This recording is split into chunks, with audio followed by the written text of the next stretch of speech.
Hello दोस्तों, welcome to my channel. घटना चक्र में आधुनिक भारतीय इतिहास हम कर रहे थे, जिसका लेक्चर नंबर 5 है। और आपको पता ही होगा, घटना चक्र यूपीएससी, यूपीपीसी, आरओ, आरओ जितने भी एग्जाम होते हैं स्टेट लेवल के, पीसीएस के, सारे के लिए कितना इंपॉर्टेंट है, क्योंकि लगभग इसमें 30 32 33 साल का वो होता है। पीवाईक्यू होता है विद एक्सप्लेनेशंस, और इसमें फैक्चुअल डेटा भी दिए होते हैं जो बहुत इंपॉर्टेंट होते हैं एग्जाम के पर्पज से।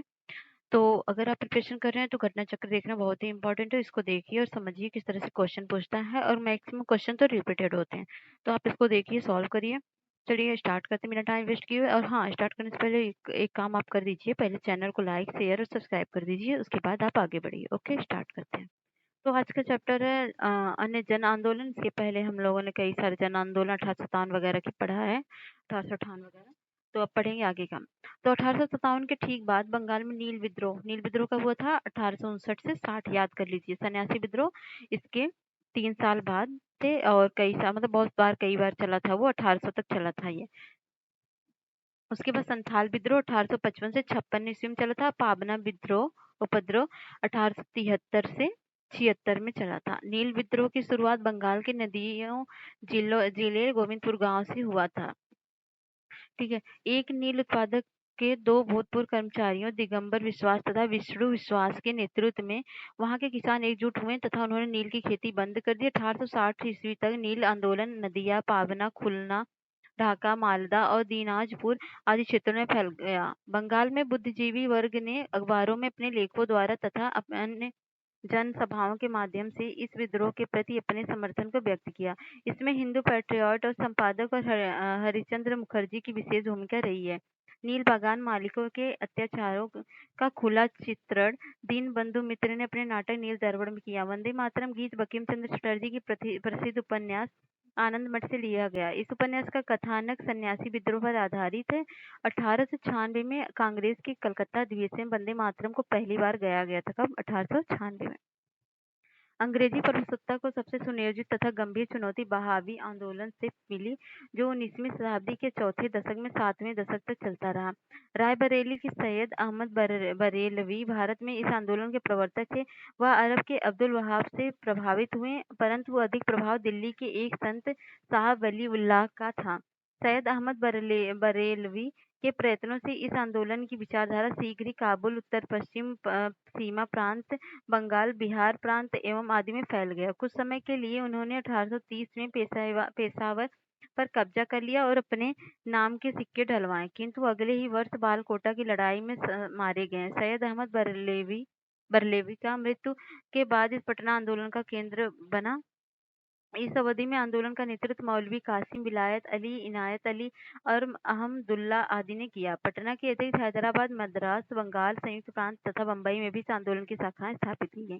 कूका आंदोलन वहाबी आंदोलन से बहुत ही मिलता जुलता है। दोनों धार्मिक आंदोलन के रूप में हुए, किंतु बाद में ये राजनीतिक आंदोलन में परिवर्तित हो गए, जिसका समानता उद्देश्य अंग्रेजों को बाहर फेंकना था, निकाल के फेंक देना था। पश्चिम पंजाब कूका आंदोलन की शुरुआत 1840 के दशक में भगत जवाहरमल द्वारा की गई, जिन्हें मुख्यतः सियान साहब के नाम से पुकारा जाता था। इनका उद्देश्य सिख धर्म में प्रचलित बुराइयों और अंधविश्वासों को दूर कर इस धर्म को शुद्ध करना था। 1872 में इस आंदोलन के नेता राम सिंह को रंगून निर्वासित कर दिया गया, जहां इनकी 1885 में मृत्यु हो गई।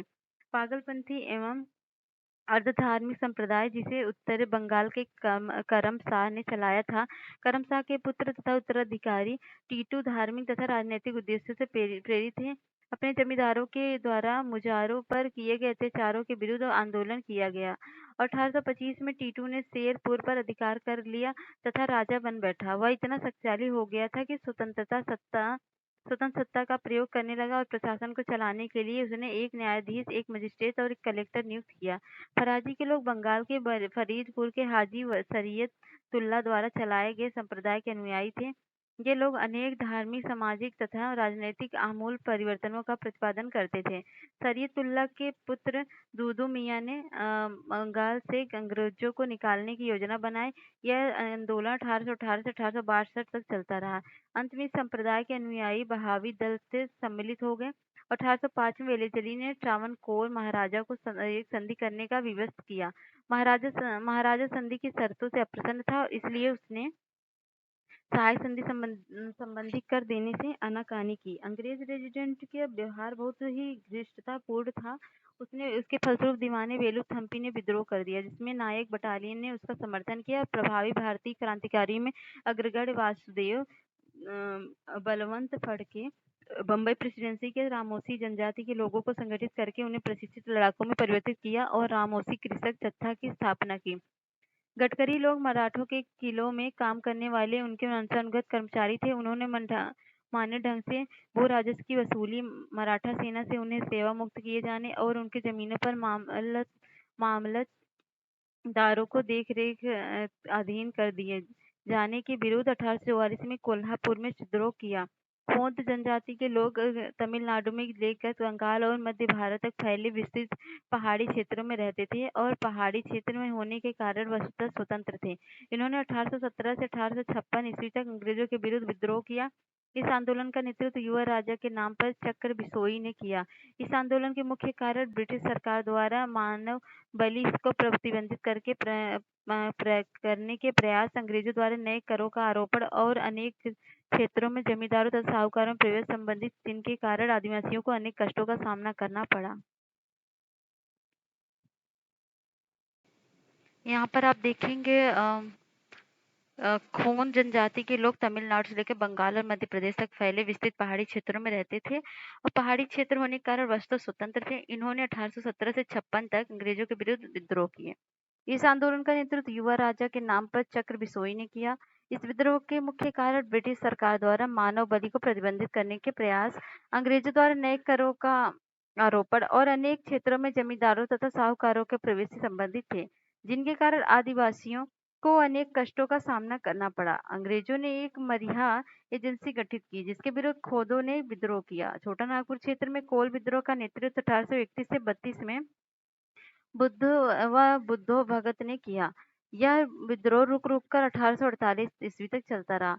अंततः इसे सरकार द्वारा कुचल दिया गया और बघेरा विद्रोह 1818 में बड़ौदा में अंग्रेज सरकार के विरुद्ध किया गया। 1857 के पूर्व के प्रमुख विद्रोह इस क्रम में, जैसे बंगाल का सिपाही विद्रोह 1764 में, हेक्टर मुनरो की बटालियन बक्सर की रणभूमि में मीर कासिम से जा मिली थी, और वेल्लोर का सिपाही विद्रोह जो 1806 में हुआ था। कच्छ का विद्रोह 1819 में हुआ था और कोल का विद्रोह 1831-32 में हुआ था और संथाल विद्रोह 1855-56 में। 1855-56 का संथाल विद्रोह एक प्रसिद्ध आदिवासी विद्रोह था, जिसमें मूलभूत आदिवासी आवेग और ब्रिटिश शासन के पूर्ण तिरस्कार जैसी भावनाएं देखने को मिलती हैं।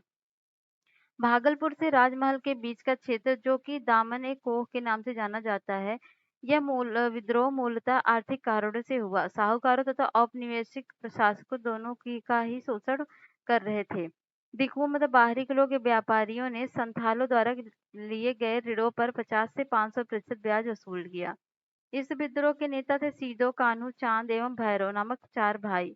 सीदो ने अधिकारियों से कहा था कि ठाकुर जी ने मुझे आदेश देते समय कहा है कि यह देश साहबों का नहीं है। ठाकुर जी खुद हमारी तरफ से लड़ेंगे। इस तरह आप साहब लोग सिपाही को लोग खुद ठाकुर जी से लड़ोगे। यह आंदोलन 1856 ईस्वी तक जारी रहा और अंततः विद्रोही नेताओं को पकड़ने के बाद आंदोलन को भारी दमन के साथ कुचल दिया गया। 1855 में संथालों ने भागलपुर क्षेत्र में भगनी डी तालुके में विद्रोह कर दिया था। संथाल विद्रोह को दबाने के लिए मेजर बारो के नेतृत्व में एक सेना भेजी गई, जिसे संथालों ने हरा दिया था। अंततः भागलपुर के कश्मीर ब्राउन और मेजर जनरल लॉयड के क्रूरतापूर्वक संथाल विद्रोह को दमन किया गया। भील विद्रोह भीलों की आदिम जाति पश्चिम तट के खान देश में रहती थी। 1818 से 31 ईस्वी तक इन लोगों ने अपने नए स्वामी अंग्रेजों के विरुद्ध विद्रोह कर दिया। कंपनी के अधिकारियों का कथन था कि इस विद्रोह का पेशवा बाजीराव द्वितीय तथा उसके प्रतिनिधि त्रयम्ब कजी दांगलिया ने प्रोत्साहित किया था। वास्तव में कृषि संबंधी कष्ट तथा नई सरकार का भय ही इस विद्रोह का कारण था। 1825 में सेयोरम के नेतृत्व में इन लोगों ने विद्रोह किया। ब्रिटिश सेना काफी प्रयास के बाद इस विद्रोह को कुचल सकी।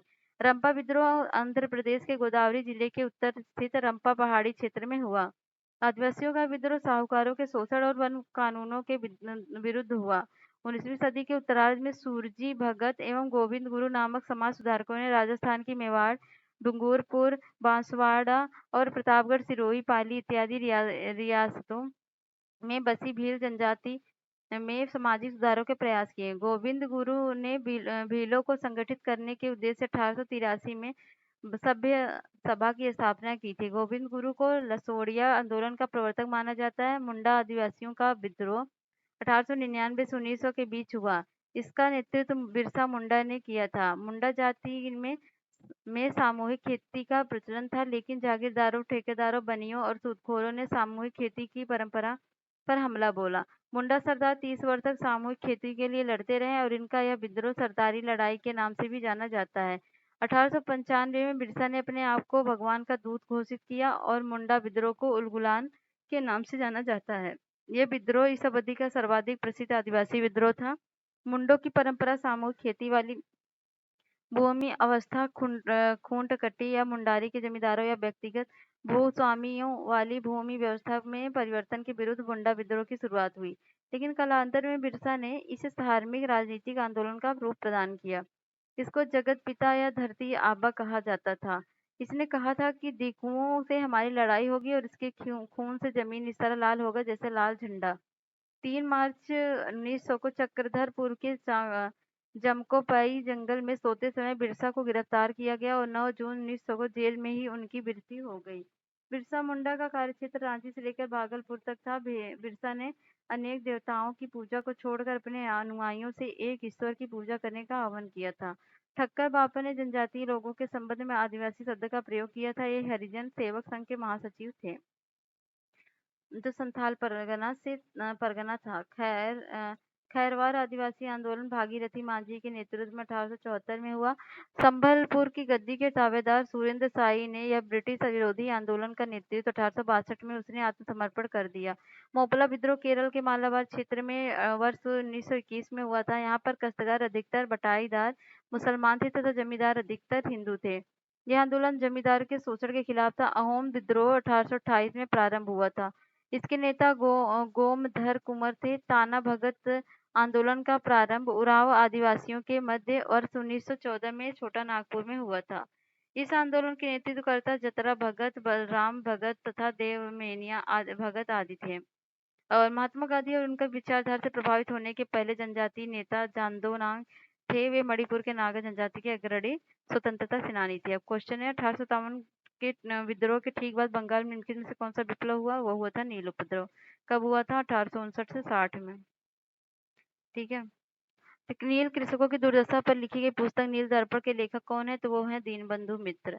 प्रसिद्ध नाटक नील दर्पण, जिसमें इंडिगो की खेती करने वाले किसानों के दमन का चित्रण किया गया, की रचना किसने की? तो की थी दीनबंधु ने। नील दर्पण नाटक लेखक कौन है? तो वह दीनबंधु मित्र। निम्नलिखित में से किस कारण से भारत में 20वीं शताब्दी के आरंभ में नील की खेती का ह्रास हुआ? तो हुआ था नई खोजों के कारण विश्व बाजार में इसके अलाभकर होने से। अगला क्वेश्चन, वंदे मातरम गीत किसने लिखा? तो लिखा बंकिम चंद्र चटर्जी ने। आनंद मठ उपन्यास की कथा वस्तु आधारित है सन्यासी विद्रोह पर। निम्नलिखित विद्रोह में से किसको बंकिम चंद्र चटर्जी ने अपने उपन्यास आनंद मठ में उल्लेख करके प्रसिद्ध किया? तो वह था सन्यासी विद्रोह। निम्नलिखित में से किसने अपनी कृतियों द्वारा सन्यासी विद्रोह को ख्याति प्रदान की? वो थे बंकिम चंद्र चटर्जी। बंकिम चंद्र चटर्जी के प्रसिद्ध उपन्यास आनंद मठ का कथानक आधारित है किस पे? सन्यासी विद्रोह पर। और ये मिलान देखना है। पाबना विद्रोह हुआ था 1873 में, सही है। 1873 दक्कन विद्रोह हुआ था 1875 में, भी सही है। सन्यासी विद्रोह हुआ था, ये हुआ था सन्यासी विद्रोह से पूछा कौन सा सम्मिलित नहीं है, तो सन्यासी विद्रोह 1763 और 1800 के बीच में हुआ था, मतलब चला था, तो ये गलत है। और कोल विद्रोह जो 1831 से, ये दोनों गलत है। मुंगेर के बरहियाताल विरोध का उद्देश्य क्या था? तो वो उद्देश्य था बकास्त भूमि की वापसी की मांग। 19वीं शताब्दी के दौरान होने वाले बहावी आंदोलन का मुख्य केंद्र क्या था? तो वो था पटना। और अगला क्वेश्चन है, कूका आंदोलन को किसने संगठित किया था? तो गुरुराम सिंह ने। कूका आंदोलन की नींव पड़ी थी कब? पंजाब में पड़ी थी। क्यों, मतलब कहाँ पड़ी थी? पंजाब में। पागलपंथी विद्रोह वस्तु एक विद्रोह था, वो गारो का। पागलपंथ की स्थापना किसने की थी? तो वो की थी करम शाह ने। निम्नलिखित में से कौन फराजी विद्रोह का नेता था? तो वह था दादू मियाँ। फराजी कौन थे? तो वह थे हाजी शरियतुल्लाह के अनुयायी। वेलुथम्पी के अंग्रेजों के विरुद्ध आंदोलन का नेतृत्व किया था किसने? केरल में हुआ था। महाराष्ट्र में रामोशी कृषक जत्था किसने स्थापित किया था? तो किया था वासुदेव बलवंत फड़के ने। रामोशी विद्रोह सही रूप से किस भौगोलिक इलाके में शुरू हुआ था? वो हुआ था पश्चिम घाट में। निम्नलिखित में से कौन सा स्थान गडकरी विद्रोह का केंद्र था? वह था कोल्हापुर। अगला है मानव बलि प्रथा का निषेध करने के कारण अंग्रेजों के विरुद्ध विद्रोह करने वाली जनजाति का नाम क्या था? तो खोंसा। कोल विद्रोह 1831 से 32 का नेतृत्व किसने किया था? वो किया था बुद्धू भगत ने। 1831 में बुद्धू भगत के नेतृत्व में कोल विद्रोह किस क्षेत्र में हुआ था? वो हुआ था सिंहभूम में। बघेरा विद्रोह कहाँ हुआ था? वो हुआ था बड़ौदा में। और ब्रिटिश औपनिवेशिक व्यवस्था के विरुद्ध 1857 के पूर्व भारत के विभिन्न भागों में हुए निम्न विद्रोह को घटना का सही क्रम लगाना है। तो पहले कौन सा हुआ था?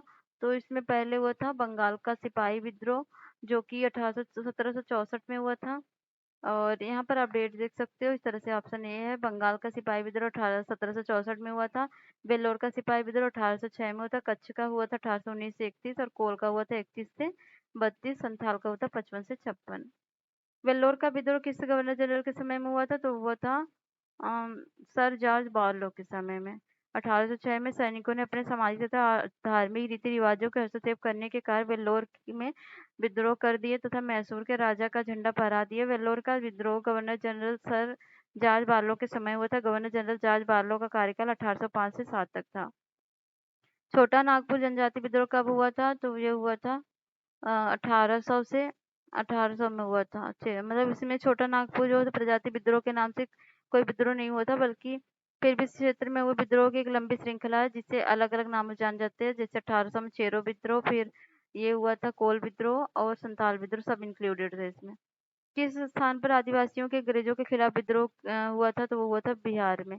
छोटा नागपुर की हो मतलब 1820 से 21 एवं मुंडा जनजाति ने पुनः 1831 में ब्रिटिश सेनाओं को चुनौती दी। इस क्षेत्र के कारण 1837 तक अशांति व्याप्त रही और छोटा नागपुर का क्षेत्र 2000 में बिहार से अलग होकर झारखंड में अलग हो गया। संथाल विद्रोह का नेतृत्व किसने किया था? तो वो किया था सिद्धू कुन्हा और भैरव चंद दोनों ने। निम्नलिखित में संथाल विद्रोह कब हुआ था? तो ये हुआ था 1855 से 56 में। संथाल विद्रोह का नेतृत्व किसने किया था? तो सिद्धू एवं कान्हू ने किया था। 1855 में संथालों ने किस अंग्रेज कमांडर को हराया था? तो मेजर बारो को हराया था। 1855 के संथाल हुल के संदर्भ में निम्नलिखित में से कौन सा कथन सही है? तो भागलपुर के पास मेजर बरो संथाल में लड़ाई में हार गए। और सही है। गोक्को कोडा का एक महत्वपूर्ण नेता था, ये भी सही है। संदर्भ महाजन दीन दयाल राय भी एक महत्वपूर्ण नाम है, तो ये भी सही है। तीनों ऑप्शन सही है। एक समय था जब मुजफ्फरपुर के निकट गंगा घाट के क्षेत्र में संथाल का पूर्ण वर्चस्व था, ये गलत है। ऑप्शन सी है, क्योंकि ऐसा कुछ नहीं था। और संथाल विद्रोह के शांत हो जाने के बाद औपनिवेशिक शासन द्वारा कौन सा उपाय किए गए? तो कौन सा किया गया? संथाल परगना नामक राज्य का सृजन किया गया और संथाल को भूमि आवंटन करना गैर कानूनी हो गया, तो दोनों ही सही है। और निम्नलिखित में से कौन सी घटना महाराष्ट्र में घटित हुई थी? वो भील विद्रोह की घटना। भील विद्रोह भीलों की आदिम जनजाति पश्चिम तट के खानादेश में रहती थी। 1818 से 31 तक इन लोगों ने अपने स्वामी अंग्रेजों के विरुद्ध विद्रोह कर दिया और कंपनी के अधिकारियों का कथन था कि इस विद्रोह का पेशवा बाजीराव द्वितीय तथा उनके प्रतिनिधि त्रयंबकजी डांगलिया ने प्रोत्साहित किया था। वास्तव में कृषि संबंधी कष्ट तथा नई सरकार का भय इस विद्रोह का कारण था। और कोल विद्रोह रांची, सिंहभूम, हजारीबाग और पालामाऊ और मानभूमि के पश्चिमी क्षेत्रों में फैला। रंपा आंध्र प्रदेश के गोदावरी जिले के उत्तर में स्थित रंपा पहाड़ी क्षेत्र में हुआ। आदिवासियों का विद्रोह साहूकारों का शोषण और वन कानूनों के विरुद्ध था। संथाल जो 1855-56 में हुआ, यह विद्रोह मुख्यतः भागलपुर के राजमहल के बीच के केंद्रित था। मेवाड़, वागड़ और पास के क्षेत्रों में भीलों में सामाजिक सुधार के लिए रसोड़िया आंदोलन का सूत्रपात किसने किया? तो वो किया था गोविंद गिरी ने। उल गुलान विद्रोह किससे जुड़ा है? तो वो जुड़ा है बिरसा मुंडा से। तो मुंडा ने विद्रोह के नेता बिरसा मुंडा ने धरती आबा जिन्हें जगत पिता और इनके विद्रोह को उलगुलान महाविद्रोह महाहलचल के नाम से जाना जाता है। विद्रोह इस अवधि का सर्वाधिक प्रसिद्ध आदिवासी विद्रोह था। मुंडों की पारंपरिक सामूहिक खेती वाली भूमि व्यवस्था खुटकटी या मुंडारी की जमींदारी तथा व्यक्तिगत भू स्वामित्व वाली भूमि व्यवस्था में परिवर्तन के विरुद्ध मुंडा विद्रोह की शुरुआत हुई, लेकिन कालांतर में बिरसा ने इसे धार्मिक राजनीतिक आंदोलन का रूप प्रदान किया। मुंडा आदिवासी का विद्रोह 1899 से 1900 के बीच हुआ था। 1895 में बिरसा ने अपने आप को भगवान का दूत घोषित किया और हजारों मुंडाओं का नेता बन गया। उसने कहा कि दीकुओं से हमारी लड़ाई होगी और उनके खून से जमीन इस तरह लाल होगी जैसे लाल झंडा। 1899 में क्रिसमस की पूर्व संध्या पर बिरसा ने मुंडा जाति का शासन स्थापित करने के लिए विद्रोह का ऐलान किया। भारत के इतिहास संदर्भ में उलगुलान अथवा महान उपद्रव निम्नलिखित में से किस घटना का विवरण था? तो वह था 1899 से 1900 के बिरसा मुंडा विद्रोह से। जिस आदिवासी नेता को जगत पिता कहा जाता है वह था बिरसा मुंडा। मुंडा विद्रोह का नेता कौन था? तो वो बिरसा था। और मुंडा विद्रोह का नेता कौन था? Same question repeated again. वो था बिरसा। मुंडाओं ने विद्रोह खड़ा किया था, कब किया था? 1895 में। बिरसा को सोते हुए पकड़ा गया, कब पकड़ा गया था? तो पकड़ा गया था 3 मार्च 1900 को। इसमें ऑप्शन में नहीं है, 3 फेब दिया है तो फेब को नहीं था। बिरसा मुंडा किसके पक्ष में थे? तो वो थे इनमें से कोई नहीं। बिरसा मुंडा के नेतृत्व में विद्रोह हुआ था। ये व्यवस्था एक दिकुओं का विरोध था। बिरसा द्वारा मुंडा जाति का स्थापित करने की बात कही गई, परंतु किसी विशेष राज्य की स्थापना के पश्चात नहीं थे। बिरसा मुंडा का कार्य क्षेत्र कौन सा है? तो वो रांची है। जनजाति लोगों के संबंध में आदिवासी शब्द का प्रयोग किया गया था, कब? ठक्कर बापा ने जनजातीय लोगों के संबंध में आदिवासी शब्द का प्रयोग किया था। ये हरिजन सेवक संघ के महासचिव थे। 1933-34 के दौरान इन्होंने गांधी जी के साथ हरिजन की देखने जानने के लिए भारत का भ्रमण किया और सर्वेंट्स ऑफ इंडिया सोसाइटी के निष्ठावान सदस्य भी रहे। भारत में 19वीं शताब्दी के जनजातीय विद्रोह के लिए निम्नलिखित में से कौन सा तत्व साझा कारण मुहैया कराता है? तो जनजातीय समुदायों की प्राचीन भूमि संबंधी व्यवस्था का संपूर्ण विदारत है। तो हौजा विद्रोह हुआ था, कब हुआ था? 1820 से 21 के दौरान। और खैरवार आदिवासी आंदोलन कब हुआ था? ये हुआ था 1874 में। और संबलपुर के अनेक ब्रिटिश विरोधी विद्रोह का नेता निम्नलिखित में से कौन था? तो वह था सुरेंद्र शाही। संबलपुर की गद्दी के दावेदार सुरेंद्र शाही ने यहाँ ब्रिटिश विरोधी आंदोलन किया और 1862 में उन्होंने आत्मसमर्पण भी कर दिया था। ये है घटनाओं का विचार करना, इनको सही कालानुक्रम में लगाना है। तो पहले कौन सा हुआ था, कौन सा बाद में? तो ऑप्शन डी है। पहले संथाल विद्रोह 1855 से 56 में हुआ था। सिपाही विद्रोह 1857 में हुआ था। नील विद्रोह 1859 से 60 में हुआ था।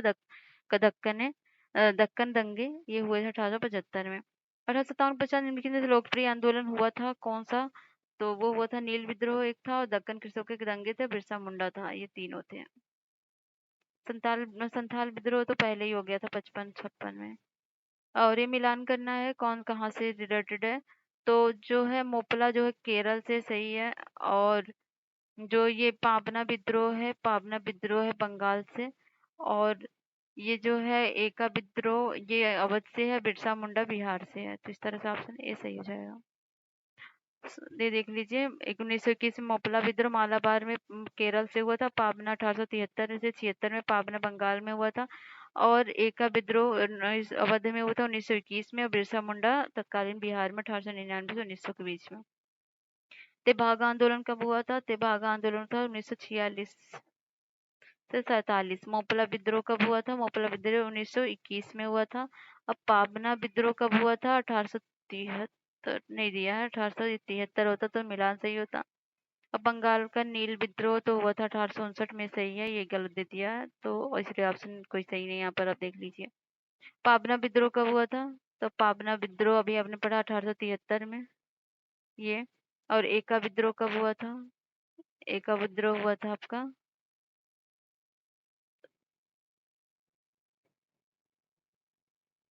1922 में। और संथाल तो 1855-56 में। ताना भगत 1914 में। ये ऑप्शन बी हो जाएगा। यहाँ दीजिए पाबना विद्रोह 1873 में, एका विद्रोह 1922 में, संथाल 55-56 और ताना भगत 1914। एका आंदोलन का प्रारंभ किया गया था कहाँ से? तो उत्तर प्रदेश के हरदोई बाराबांकी एवं अन्य स्थानों के किसानों द्वारा। ये मिलान करना है। रंपा विद्रोह कहाँ से हुआ था, मतलब कौन से ईयर में हुआ था? वो था 79-80 में। पाबना विद्रोह हुआ था, पाबना हुआ था 73-76 में। और नील विद्रोह तो पता ही होगा आपको। नील विद्रोह जो हुआ था वो हुआ था 1859-60 में। और जयंतीया विद्रोह हुआ था 60 से 63 के बीच में। इस तरह से ऑप्शन बी यहाँ पर दिया है। 1921 का मोपला विद्रोह कहाँ हुआ था? तो वो हुआ था केरला में।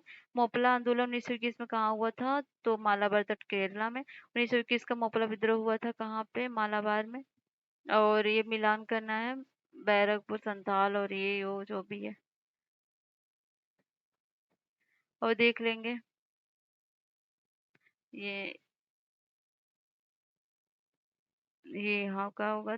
ये ठीक है। बैरकपुर विद्रोह फरवरी 1857 में हुआ था। बरहमपुर विद्रोह जो हुआ था 1857 में, और संथाल विद्रोह 55-56 पता ही है, वेल्लोर विद्रोह जो 1806 में। तो ये क्वेश्चन कई बार रिपीटेड पूछा भी गया है। यहाँ पर देख सकते हैं, बैरकपुर में विद्रोह जो होता नवंबर 1824 में हुआ था। बरहामपुर का विद्रोह फरवरी 1857 में हुआ था। संथालों का विद्रोह सीधो तथा कानू के नेतृत्व में 1855-56 में हुआ था। अब देखेंगे यहाँ पर मिलान करना है। अहोम विद्रोह 1828 में। कोल विद्रोह जो हुआ था 1831 से 32 में। संथाल का तो पता होगा 55-56, और मुपला 1921 में। इस तरह से ऑप्शन एक यहाँ पर दिया। निम्नलिखित में से कौन सुमेलित नहीं? मोपला विद्रोह केरल से, कूका विद्रोह पंजाब से है। ये सही है। और कोली विद्रोह गुजरात से, चुआर विद्रोह मध्य प्रदेश से। ये दोनों गलत हैं, सी डी गलत है।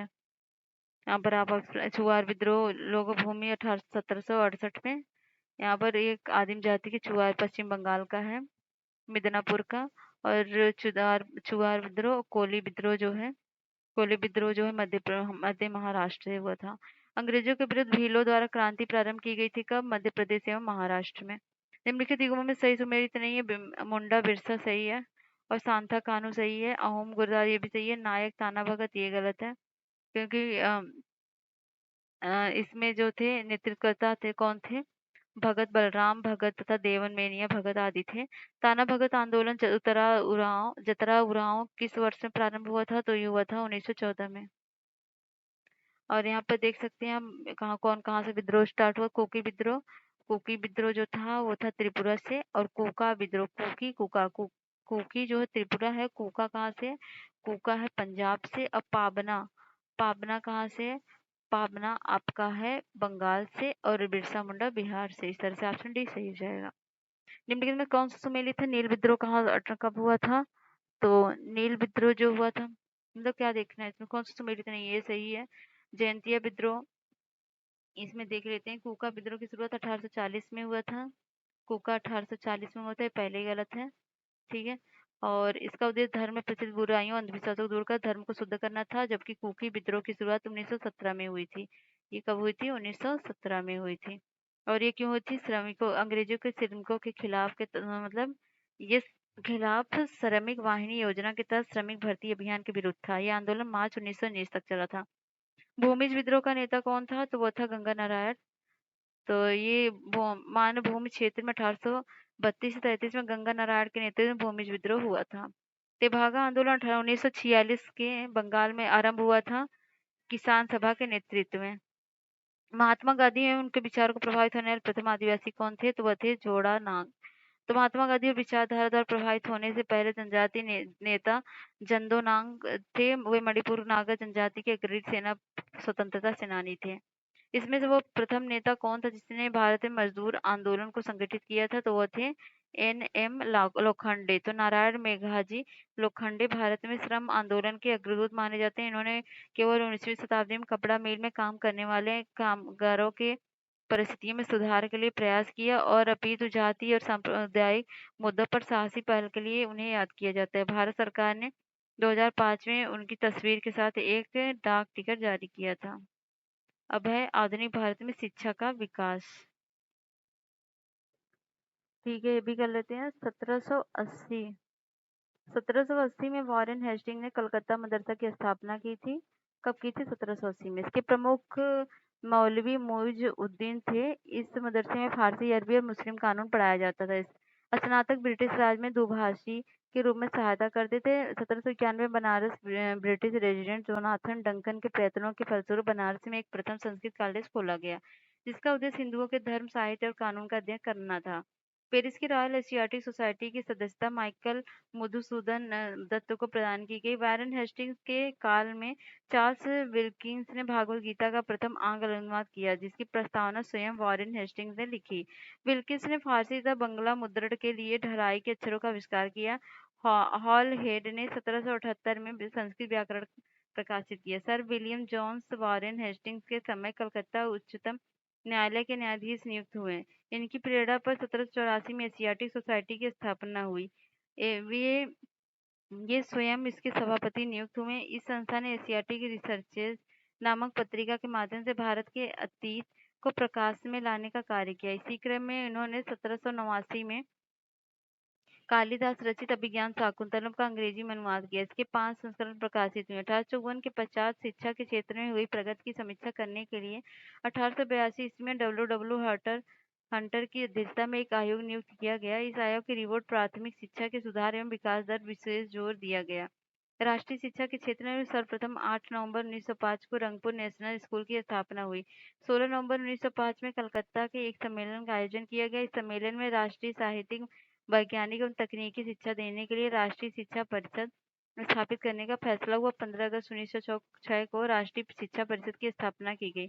1813 के चार्टर अधिनियम के तहत प्रति वर्ष शिक्षा के लिए 1 लाख रुपए खर्च करने की व्यवस्था की गई। सैडलर आयोग शिक्षा के से संबंधित वर्ष 1917 में सरकार ने कलकत्ता विश्वविद्यालय की संभावनाओं को अध्ययन तथा सपोर्ट के लिए एक आयोग नियुक्त किया।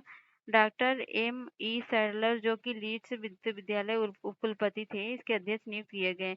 आयोग के सदस्य 2 भारतीय, डॉक्टर आशुतोष मुखर्जी और डॉक्टर जियाउद्दीन अहमद भी इस आयोग को कलकत्ता विश्वविद्यालय की शिक्षा पर अपना रिपोर्ट देने को कहा। तो ये था सारा, और यहाँ पर देख लेते हैं हम। भारत में आधुनिक शिक्षा प्रणाली की नींव 1835 में मैकाले के स्मरण पत्र में पड़ी। मैकाले ने भारतीय रीति रिवाजों के लिए अपना तिरस्कार इन शब्दों में व्यक्त किया: यूरोप के एक अच्छे पुस्तकालय की एक अलमारी का एक कक्ष भारत और अरब के समस्त साहित्य से अधिक मूल्यवान है। लॉर्ड विलियम बेंटिंक ने काल में 1835 में प्रस्ताव द्वारा मैकाले का दृष्टिकोण अपना लिया गया और governor general Lord William Cavendish Bentinck के शासनकाल में 7 मार्च 1835 को लॉर्ड मैकाले को प्रस्ताव को स्वीकार कर भारत में अंग्रेजी को उच्च शिक्षा का माध्यम मान लिया गया। भारत में अंग्रेजी शिक्षा का मैग्ना कार्टा कहे जाने वाला 1854 का चार्ल्स वुड डिस्पैच के को आधार बनाकर लंदन विश्वविद्यालय की तर्ज पर ब्रिटिश भारत में 3 विश्वविद्यालय कलकत्ता, मद्रास एवं बम्बई की स्थापना 1857 में की गई थी। डी के कार्वे के प्रयत्नों से बम्बई में प्रथम महिला विश्वविद्यालय की स्थापना हुई। ये महाराष्ट्र के समाज सुधारक एवं सामाजिक कार्यकर्ता थे। इन्होंने विधवाओं के उत्थान में विधवा विवाह प्रतिबंध निवारक मंडली की स्थापना की थी। 1896 उन्होंने पूना में विधवा गृह की स्थापना की। उन्होंने स्वयं एक विधवा से विवाह किया और वर्ष 1958 में इन्हें भारत रत्न प्रदान किया गया। और डेक्कन एजुकेशन सोसाइटी की स्थापना न्यू इंग्लिश स्कूल के प्रारंभ के साथ पुणे में की गई। 1884 में डेक्कन एजुकेशन सोसाइटी औपचारिक रूप से गठित की गई।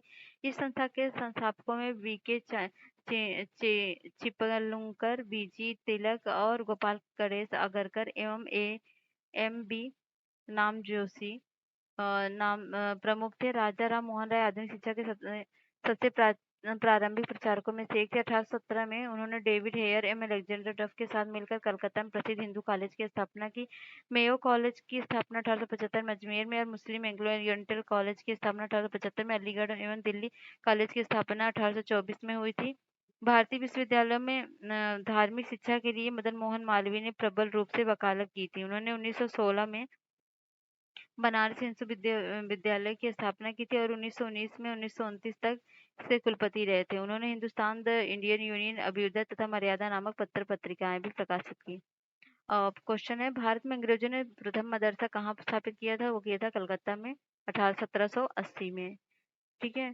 फिर एशियाटिक सोसाइटी या बंगाल के संस्थापक कौन थे? तो वो थे सर विलियम जॉन्स। वाराणसी में प्रथम संस्कृत महाविद्यालय की स्थापना किसने की? तो जोनाथन डंकन ने। बंगाल की एशियाटिक सोसाइटी की स्थापना वॉरेन हेस्टिंग के काल में हुई और उसने सर विलियम जोन्स के पक्ष में उक्त विद्वत संस्था की अध्यक्षता पर प्रस्ताव स्वीकार कर दिया। वॉरेन हेस्टिंग स्वयं एक उद्भट विद्वान तथा प्राच्य विद्या का प्रखर समर्थक था, जो संस्कृत, फारसी और अरबी के अध्ययन को प्रोत्साहित करता था। तो ये दोनों कथन कारण ही सही है। ये देख सकते हैं आप, इसको एक्सप्लेनेशन पढ़ भी सकते हैं, बस भी पढ़ा दिया गया। निम्नलिखित में से किस पेरिस की रॉयल एशियाटिक सोसाइटी की सदस्यता प्रदान की गई? तो वो की गई थी माइकल मधुसूदन दत्त को। पेरिस की रॉयल एशियाटिक सोसाइटी की सदस्यता माइकल मधुसूदन दत्त को प्रदान की गई और ये थे लॉ सोसाइटी एशियाटिक की स्थापना 1822 में की गई थी। 1829 के शाही शासन द्वारा इनकी स्थापना की पुष्टि की गई। निम्नलिखित में से अंग्रेजों में से कौन था जिसने सर्वप्रथम भागवत गीता का अंग्रेजी में अनुवाद किया? तो सर विलियम जॉन्स थे वो। नहीं, सर विलियम जॉन्स तो नहीं थे, वो थे चार्ल्स विल्किंस। वारेन हेस्टी के काल में चार्ल्स विल्किंस ने भागवत गीता का प्रथम आंग्ल अनुवाद किया, जिसकी प्रस्ताव स्वयं वारेन हेस्टिंग ने लिखी थी। निम्नलिखित में से किसने किसने कालिदास की प्रसिद्ध रचना शाकुंतलम का पहली बार अंग्रेजी में अनुवाद किया था? तो वो थे सर विलियम जॉन्स ने। ठीक है। स्वतंत्रता पूर्व अवधि में ब्रिटिश सरकार द्वारा भारत में आधुनिक शिक्षा के प्रसार का मुख्य उद्देश्य क्या था? वह छोटे प्रशासनिक पदों पर नियुक्त हेतु शिक्षित भारतीयों की आवश्यकता था। ब्रिटिश सरकार के किस अधिनियम ने सबसे पहली बार भारत में शिक्षा के लिए 1 लाख रुपए दिए थे? तो वो दिए थे चार्टर अधिनियम 1813 सॉरी। तो वुड डिस्पैच के बारे में निम्नलिखित में से कौन सा कथन सत्य है? तो सहायक अनुदान व्यवस्था शुरुआत हुई थी और विद्यालयों की स्थापना की सिफारिश की गई। शिक्षा के सभी स्तर पर शिक्षण माध्यम के रूप में अंग्रेजी की सिफारिश की गई थी। तो गलत है, ये सही है। तो वुड डिस्पैच की घोषणा जो थी ब्रिटिश ईस्ट इंडिया कंपनी द्वारा बोर्ड ऑफ कंट्रोल के अध्यक्ष चार्ल्स वुड द्वारा 1854 में किया गया था। इस घोषणा में भारतीय शिक्षा का एक व्यापक योजना तैयार की गई। इसका घोषणा पत्र में शिक्षा के उद्देश्य माध्यम सुधारों के आदि विचार किया गया था। इस घोषणा पत्र को भारत में अंग्रेजी शिक्षा का मैग्ना कार्टा भी कहा जाता है। प्रस्ताव में सरकार ने पश्चात शिक्षा के प्रसार में अपना उद्देश्य बनाया। उस शिक्षा को अंग्रेजी भाषा के माध्यम से जानने पर बल दिया गया और परंतु साथ ही देसी भाषा का विकास को भी महत्व दिया गया। इस घोषणा पत्र के अनुसार लंदन विश्वविद्यालय के आधार पर कलकत्ता, बम्बई, मद्रास प्रेसिडेंसी में एक विश्वविद्यालय की स्थापना की व्यवस्था की जा गई। चार्ल्स वुड का आदेश पत्र निम्नलिखित में से किस संबंधित था? तो वो था शिक्षा से। हंटर कमीशन के सपोर्ट में विकास पर विशेष जोर दिया गया था किसके? प्राथमिक शिक्षा के। और भारतीय शिक्षा आयोग की नियुक्ति किसने और किस वर्ष की थी? तो वह की थी लॉर्ड रिपन द्वारा 1882 में भारतीय शिक्षा आयोग की नियुक्ति। नेशनल काउंसिल ऑफ एजुकेशन की स्थापना कब हुई थी? तो हुई थी 15 अगस्त 1906 को। सैंडलर आयोग संबंधित था? सैंडलर आयोग शिक्षा से संबंधित था। तो सैंडलर आयोग शिक्षा संबंधित था। 1917 में सरकार ने कलकत्ता विश्वविद्यालय की संभावनाओं के अध्ययन तथा सपोर्ट के लिए एक आयोग नियुक्त किया था। शिक्षा में सुधार हेतु ब्रिटिश सरकार ने सेंट्रल विश्वविद्यालय कब नियुक्त किया था? तो ये किया था 1917 में। 1902 में लॉर्ड कर्जन ने 2 भारतीय सदस्यों को सम्मिलित करते हुए एक विश्वविद्यालय आयोग गठित किया। वो कौन थे? तो वह थे सैयद हुसैन बिलग्रामी और न्यायमूर्ति गुरुदास बनर्जी। तो वायसराय कर्जन ने शैक्षिक सुधारों के लिए 1902 में सर थॉमस रैले की अध्यक्षता में एक विश्वविद्यालय का गठन किया था। इस आयोग के सदस्यों में 2 भारतीय सदस्य सैयद हुसैन बिलग्रामी एवं न्यायमूर्ति गुरुदास बनर्जी को नियुक्त किया गया था। इस आयोग द्वारा दिए गए सुझाव के आधार विश्वविद्यालय अधिनियम 1904 पारित किया गया था। लॉर्ड मैकाले संबंधित है अंग्रेजी शिक्षा से। और भारत के औपनिवेशिक काम में अधोमुखी निस्यंदन सिद्धांत किस क्षेत्र से संबंधित है? तो वो भी है शिक्षा से। तो मतलब the theory of the downward filtration शिक्षा के क्षेत्र में संबंधित था। इस सिद्धांत का अर्थ था शिक्षा समाज के उच्च वर्ग को ही दी जाए। इस वर्ग से छन छन कर ही शिक्षा का असर जन सामान्य तक पहुंचेगा। मैकाले का कहना था सीमित साधनों में समस्त जनता को शिक्षित करना संभव है। भारत की शैक्षणिक नीति में फिल्ट्रेशन थ्योरी के प्रतिपादक कौन थे? तो मैकाले थे। भारत में आधुनिक शिक्षा प्रणाली की नींव किससे पड़ी? तो वो पड़ी थी 1835 में मैकाले स्मृत से। निम्नलिखित में से किसने भारत में अंग्रेजी शिक्षा की नींव पड़ी? तो पड़ी थी 1813 की चार्टर सही है। General committee of public instruction 1823 Prachi एवं आंग्ल विवाद। तो तीनों ऑप्शन सही है। ठीक है। किसके शासनकाल में भारत में अंग्रेज शिक्षा की आरंभ किया गया? तो सर विलियम कैवेंडिश बेंटिंग के द्वारा। ठीक है, शासनकाल में भारत में प्रथम 3 विश्वविद्यालय कलकत्ता, मद्रास, मुंबई की स्थापना किस वर्ष हुई थी? तो हुई थी 1857 में। तो अंग्रेज शिक्षा का मैग्ना कार्टा कहे जाने वाले 1854 के चार्ल्स वुड डिस्पैच को आधार मानकर लंदन विश्वविद्यालय की तर्ज पर ब्रिटिश में भारत में 3 विश्वविद्यालय कलकत्ता, मद्रास एवं मुंबई की स्थापना 1857 में की गई थी। किसके सतत प्रयत्नों में बम्बई में प्रथम महिला विश्वविद्यालय की स्थापना हुई? तो वो रीड के कार्वे के प्रयत्नों से। 1916 में बम्बई में प्रथम विश्वविद्यालय की स्थापना महाराष्ट्र के समाज सुधारक एवं सामाजिक कार्यकर्ता थे। और डेक्कन एजुकेशन सोसाइटी की स्थापना कौन से संबंधित है? तो बीजी तिलक संबंधित है। निम्नलिखित में कॉलेजों में सर्वप्रथम किसकी स्थापना हुई थी? तो हिंदू कॉलेज कलकत्ता की। तो इनमें से तो राजा राम मोहन तथा आधुनिक शिक्षा के सबसे प्रारंभिक प्रचारकों में से एक थे। 1817 में इन्होंने डेविड हेयर में अलेक्जेंडर डफ के साथ मिलकर कलकत्ता में प्रसिद्ध हिंदू कॉलेज की स्थापना की थी। Mohammedan Anglo oriental college Aligarh की स्थापना निम्नलिखित में किसने किया था? तो वो किया था मतलब कब हुआ था? तो हुआ था 1875 में। डेविड हेयर और अलेक्जेंडर डफ के साथ मिलकर निम्नलिखित में से किसने कलकत्ता हिंदू कॉलेज की स्थापना की थी? तो वो की थी राजाराम मोहन राय ने। और भारत में औपनिवेशिक शासन के दौरान शैक्षणिक संस्थानों में संदर्भ निम्नलिखित युगों पर विचार कीजिए। बनारस का Sanskrit college William Jones, Calcutta Madrasa Warren Hasting, Fort William College Arthur Wellesley. तो इसमें कौन सही सही? केवल दूसरा सही है, कलकत्ता मदरसा वारेन हेस्टिंग्स, बाकी सब गलत है। बनारस संस्कृत कॉलेज के थे जोनाथन डंकन 1791 में। और फोर्ट विलियम कॉलेज के थे लॉर्ड रिचर्ड कोले वेलेस्ली 1800 में। अब वेलेस्ली ने कलकत्ता में फोर्ट विलियम कॉलेज की स्थापना किस लिए की थी? तो उन्होंने की थी, यह ब्रिटिश नागरिकों को भारत में प्रशासन हेतु संरक्षित करना चाहता था। अगला है फोर्ट विलियम कॉलेज कलकत्ता के संदर्भ में कौन सा कथन सत्य है? तो इसकी स्थापना जो है 10 जून 1800 को कलकत्ता के फोर्ट विलियम कॉम्प्लेक्स में हुई, तो गलत है। इसकी स्थापना का मुख्य उद्देश्य ब्रिटिश अधिकारियों को भारतीय भाषाओं की शिक्षा देना था, तो ये सही है दूसरा। निम्नलिखित में से किसने भारतीय विश्वविद्यालय में धार्मिक शिक्षा के लिए प्रबल रूप से वकालत की थी? तो मदन मोहन मालवीय ने। बनारस हिंदू विश्वविद्यालय का शिलान्यास निम्न में से किसने किया था? तो वो किया था लॉर्ड हार्डिंग ने। बनारस हिंदू विश्वविद्यालय 4 फरवरी 1916 को बसंत पंचमी के दिन तत्कालीन वायसराय लॉर्ड हार्डिंग द्वारा किया गया था। निम्नलिखित में से किससे सर्वप्रथम केंद्रीय विश्वविद्यालय घोषित किया गया? तो वो किया गया था बनारस हिंदू विश्वविद्यालय और आरसी को। तो दिए गए विश्वविद्यालय में बनारस हिंदू विश्वविद्यालय को वाराणसी को सबसे पहले केंद्रीय विश्वविद्यालय का दर्जा दिया गया था। इसकी स्थापना 1916 में महामना मदन मोहन मालवीय जी को जाता है। तो आज के लिए इतना ही। अब हम नेक्स्ट वीडियो में करेंगे आधुनिक भारत में प्रेस का विकास। इसमें बहुत सारे फैक्चुअल डेटा हैं जो देना है, तो नेक्स्ट वीडियो में करते हैं। तब तक के लिए बाय बाय। आपका दिन शुभ हो और हाँ, जाने से पहले हमारे चैनल को लाइक शेयर सब्सक्राइब करके जाइएगा। Okay, bye bye.